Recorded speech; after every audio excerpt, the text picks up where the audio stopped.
എന്നാൽ ഈ വർദ്ധിച്ചു വരുന്ന ആവശ്യം കൈകാര്യം ചെയ്യുക എന്നത് ഒരു വലിയ വെല്ലുവിളിയായിരുന്നു.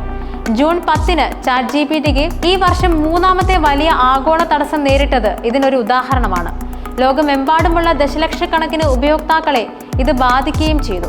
ഇത്തരം സാഹചര്യങ്ങളിൽ ഒരു ശക്തമായ ക്ലൗഡ് ഇൻഫ്രാസ്ട്രക്ചറിന്റെ ആവശ്യകത കൂടുതൽ വ്യക്തമായി.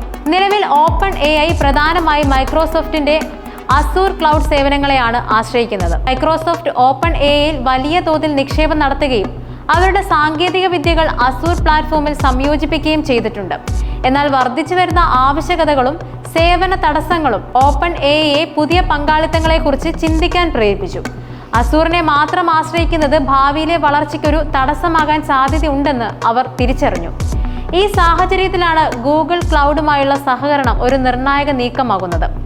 ഈ പങ്കാളിത്തം OpenAIയുടെ തന്ത്രപരമായ വൈവിധ്യവൽക്കരണത്തിന്റെ ഭാഗമാണ്. വമ്പൻ സ്റ്റാർഗേറ്റ് AI ഇൻഫ്രാസ്ട്രക്ചർ പ്രൊജക്ടിന്റെ ഭാഗമായി ഒറാക്കിൾ, കോർവീവ്, സോഫ്റ്റ്ബാങ്ക് എന്നിവയുമായുള്ള സഹകരണത്തിന് സമാനമാണ് ഗൂഗിൾ കരാറും.